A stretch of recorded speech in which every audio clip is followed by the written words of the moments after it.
The 1970s were the golden age of the giants. After the jet engine matured in the 1960s, manufacturers in America and the Soviet Union raced to build the biggest, most capable freight aircraft the world had ever seen. The Cold War poured money into military airlift, while the booming global economy demanded faster ways to move cargo across oceans. The result was a decade of monsters: planes with bulging bodies, swing-open noses, and cargo holds big enough to park trucks inside. Many of these designs were so far ahead of their time that they're still flying today, more than 50 years later. So buckle up, because we're counting down from number 10 to number 1. Let's begin. Number 10, Aero Spaceline's Super Guppy. We start with one of the strangest looking aircraft ever to leave the ground. The Aero Spaceline's Super Guppy looks like a flying whale that swallowed a balloon. Its bulbous, ballooned-out fuselage gave it a maximum internal diameter of around 25 feet. And the entire nose section hinged open to swallow cargo that no normal plane could ever fit. The Super Guppy was built from old Boeing 377 Stratocruiser and military C-97 airframes, 1940s and 50s technology reborn into something completely new. The original Super Guppy first flew back in 1965, but it was in the 1970s that this bizarre machine truly proved its worth. Two of these aircraft were used in the early 1970s by Airbus to transport airplane parts from scattered factories across Europe to the final assembly line in Toulouse, France. Without the Guppy, the entire Airbus production system might never have gotten off the ground. The Super Guppy could carry oversized loads that simply couldn't travel any other way. NASA used the Guppy family to move giant rocket stages, slashing transport times from weeks of slow barge travel down to just hours. Remarkably, one Super Guppy turbine is still flying for NASA today, ferrying spacecraft components. 5 were built in total, and this ungainly, beautiful beast earned its place in aviation history. Number 9, Lockheed L-1011 TriStar. Next up is a plane that was arguably too advanced for its own good. The Lockheed L-1011 TriStar first flew on November 16, 1970, and entered service with Eastern Airlines in April 1972.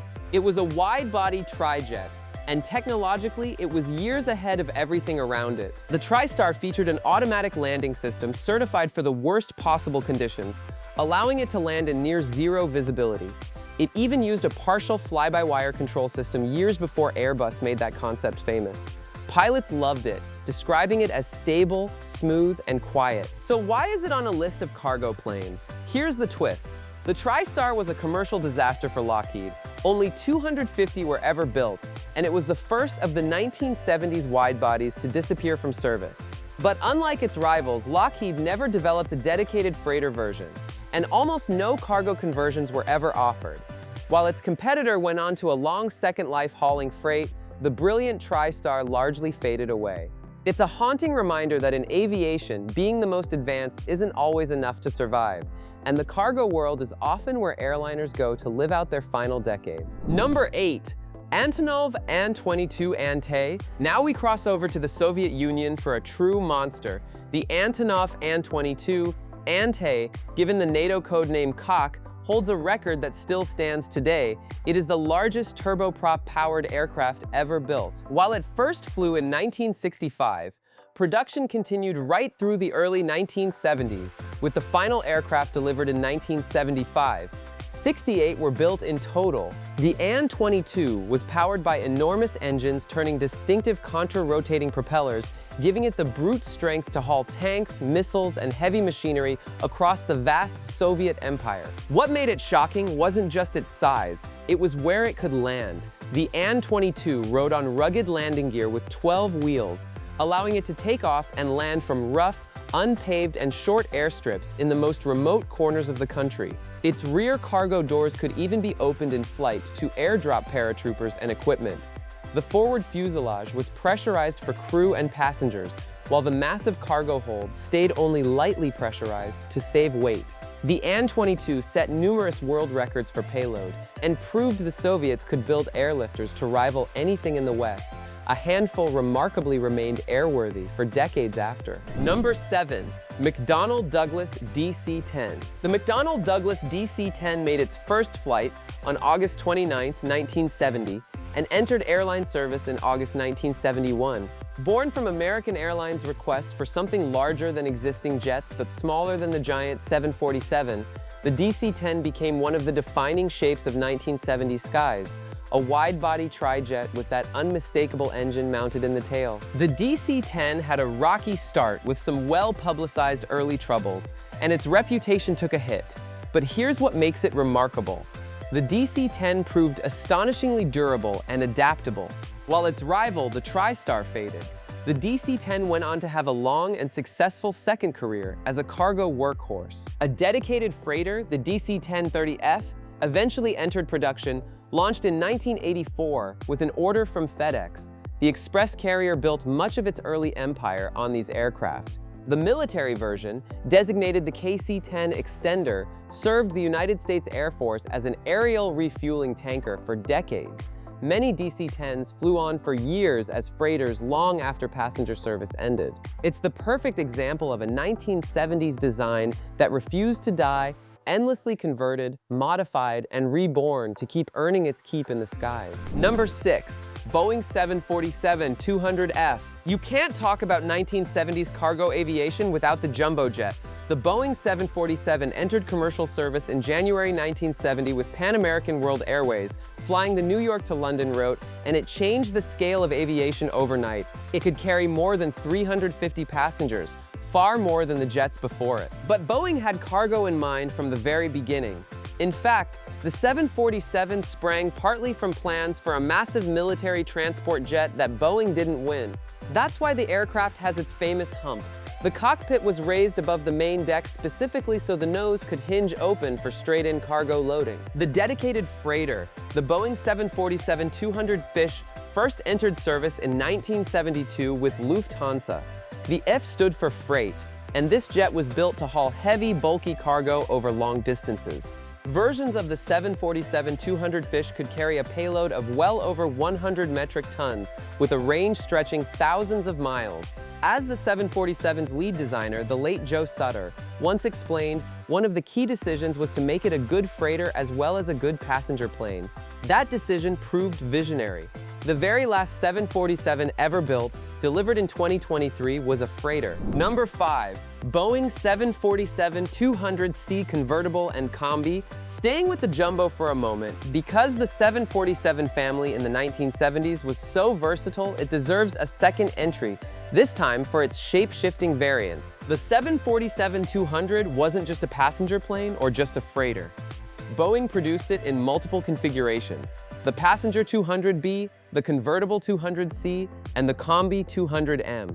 The convertible could be switched between carrying passengers and carrying freight, while the combi carried both at the same time: passengers up front, cargo in the back, all on the main deck. This flexibility was genuinely shocking to the industry at the time. Airlines could now adapt a single airframe to whatever the market demanded. Need to fly tourists in summer and freight in winter? The same plane could do both. This adaptability is a huge part of why the 747 dominated long-haul routes across the Atlantic and Pacific throughout the 1970s and 1980s, becoming the flagship of nearly every major airline in the world. The jumbo's enormous fuselage gave it an internal volume that made it perfect for the cargo role, and it's why so many ended their lives hauling freight rather than people. Number 4. Lockheed C-5 Galaxy. Now we reach one of the true titans. The Lockheed C-5 Galaxy entered operational service in June 1970. And when it did, it became the largest aircraft in the world, a title it held until the Soviets unveiled the An-22 in the 1980s. The numbers are staggering even today. The C-5 has a wingspan of roughly 223 feet, a length of around 247 feet, and stands about 65 feet tall, as high as a 6-story building. Powered by 4 enormous turbofan engines, the Galaxy could carry a payload in the region of 270,000 pounds. Its cargo hold could swallow tanks, helicopters, and trucks. The C-5 can carry roughly twice as much cargo as any other airlifter, and it loads through both a visor-style, upward-hinging nose and rear doors, letting vehicles drive straight through. But the Galaxy's birth was painful. The program suffered massive cost overruns. It became the first program to exceed a $1 billion overrun and triggered a congressional investigation. Early wings developed cracks, forcing a major re-winging program in the 1980s. Lockheed nearly went bankrupt and needed government loans to survive. Yet despite all that drama, the C-5 became indispensable, serving in the Vietnam War, Desert Storm, and countless humanitarian relief missions. More than 5 decades on, the upgraded C-5M Super Galaxy still flies. Number 3. Ilyushin Il-76. From the Soviet side comes one of the most successful military transports ever built. The Ilyushin Il-76, NATO codename Candid, first flew on March 25, 1971, and entered service in June 1974. The Il-76 was designed to solve a brutal problem. How do you deliver heavy machinery to the frozen, remote corners of Siberia and the Arctic, where there are no proper runways? The answer was a tough 4-engine jet that could carry a payload of more than 88,000 pounds and operate from short, rough, unprepared airstrips in the worst weather imaginable.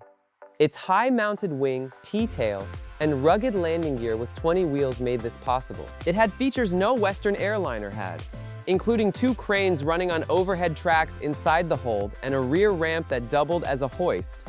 Unusually for a transport, it was even armed with a gun turret in the tail. The Il-76 made its dramatic Western debut at the 1971 Paris Air Show.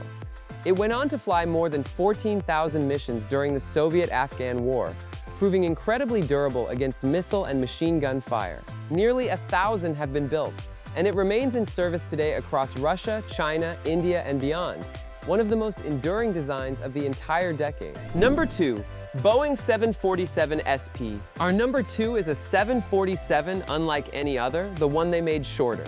Meet the Boeing 747 SP, where SP stood for Special Performance. Developed starting in 1970 from a joint request by Pan American World Airways and Iran Air, the SP was created to fly ultra-long routes non-stop like Tehran to New York that the standard 747 couldn't quite manage. To do it, Boeing did something almost unthinkable. They chopped nearly 47 feet out of the fuselage, making the SP the shortest member of the entire 747 family. This stubby, chopped-down jumbo could fly higher, faster, and farther than its longer siblings. While built primarily as a long-range airliner, the SP's unique performance made it valuable for specialized roles, and its place in the 747 story is unforgettable. It showed the world that the jumbo platform could be radically reshaped to conquer distance itself. The SP set long-distance records and pushed the boundaries of how far a commercial jet could fly without stopping. It's proof that sometimes the most shocking innovation isn't building something bigger, it's having the courage to make your masterpiece smaller. Number 1. Boeing 747, the queen of the skies. And at number 1, we return to where it all began. The aircraft that didn't just shock the world, but reshaped it. The Boeing 747, the original queen of the skies. When it entered service in January 1970, nothing like it had ever existed. Its double-deck design and sheer capacity transformed international travel forever. Suddenly, airlines could carry hundreds of passengers on a single flight. Ticket prices dropped, and long-distance travel opened up to ordinary people for the very first time. The world had never seen anything so big fly so gracefully. But the 747's true genius was its dual life. Designed from the start with cargo in mind, that iconic hump and hinging nose meant the jumbo could be reborn as a freighter again and again. Over 1,574 were built across its lifetime, and as passenger versions retired, the 747 became one of the most important cargo aircraft in history. The final 747 ever produced, delivered in 2023, fittingly rolled out as a freighter destined for Atlas Air. Through the 1970s and for decades after, the 747 was the undisputed king, dominating the Atlantic and Pacific, carrying everything from tourists to tanks to space shuttle components. No single aircraft did more to shrink our planet. The 747 didn't just shock the world in the 1970s. It changed it forever and earned its crown as the queen of the skies. Which of these incredible machines shocked you the most? Let me know down in the comments. If you enjoyed this countdown, smash that like button, subscribe for more aviation history, and I'll see you in the next one. Until then, keep looking up.